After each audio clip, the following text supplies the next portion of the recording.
Hello, my name is Matthias Cavodio. I'd like to welcome guys to my channel. Today we're going to talk about way back in 2006, how Marvel just totally screwed up the return of Apocalypse.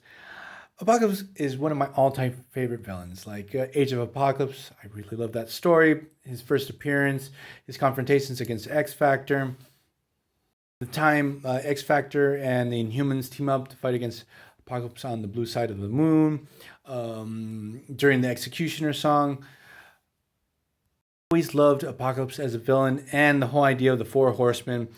And here you see on the cover, Sunfire has been converted into the Horseman of Famine. It's rocking the Age of Apocalypse look that I've always loved this look. And Gambit's going to become the Horseman of Death. And yeah, it's really bad. It's so frustrating because the art by Salvador Larroca is, it's fantastic. But Peter Milligan, pretty terrible job. This takes place after the House of M crossover. We have 198 mutants. Apocalypse comes as a savior. He wants to give every mutant a little like weird antidote made on base of his blood, because what he plans to do is infect humanity, kill at least 90% of the humans from the world to level out the playing field. They have what's left of the 10% of the mutant population and 10% of humanity. A very Apocalypse thing to do. The premise is sort of cool. So first, after he makes his offer, the X-Men try to rebel, try to attack Apocalypse, attacked by Famine, who is Sunfire. And all the battles in this story are finished in 1 or 2 pages and very poorly. Like here we have Rogue, who had absorbed Sunfire's powers in the previous story. They're fighting, and they take Sunfire down with a missile. That's it. He's down for the count. He's not going to appear again in the rest of the story. So, also dealing with an Apocalypse that's not as cruel and harsh as normal, due to some shenanigans that went down in the Cable and Deadpool series. So, Apocalypse wants to see how many of the 198 mutants join his cause. Also, during this time, Mystique is running with the X-Men. There's also an X-Men called Pulse that seems to have been in a relationship with Rogue. And this relationship sort of had driven away Gambit. And during this time, we get Gambit's very emotional and very angsty. He's like emo Gambit. And he becomes Death. We also get Gazer, this mutant that they met in outer space, becomes the Horseman of War. And in no moment of the story, we get to see War fight or do anything interesting. He just gets killed off in the most lame way possible. So, obviously, the X-Men want to confront Apocalypse.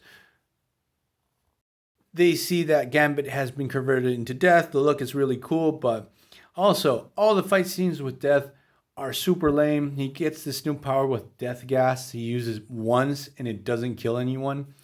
And every time Apocalypse converts somebody, like they always have lasting effects. It's sort of like a thing with his story. Now it's pretty much forgotten if they get converted and then so forgotten.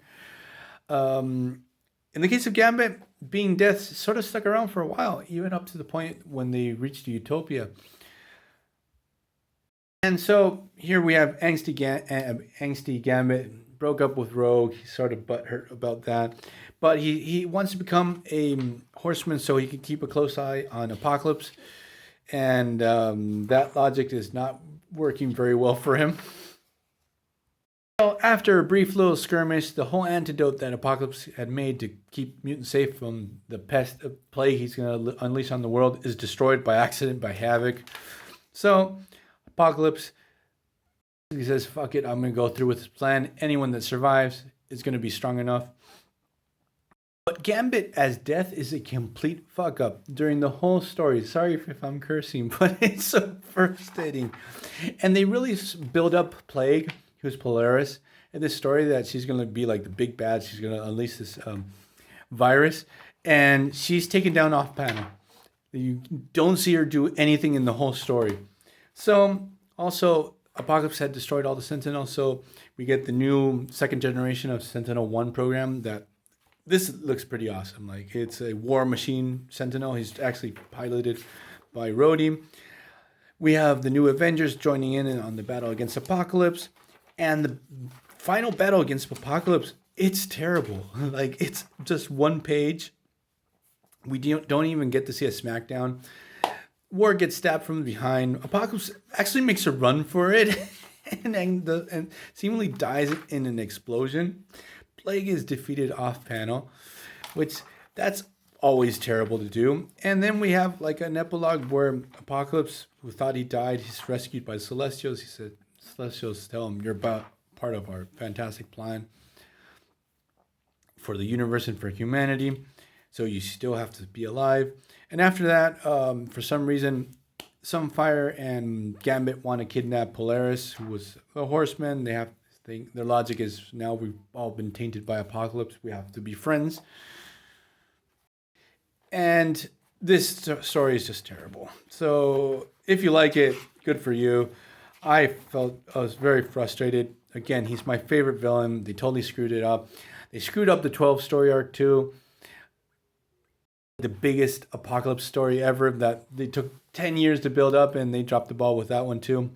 But that'll be a rant for another day. Hope you guys like this video. See you guys next time.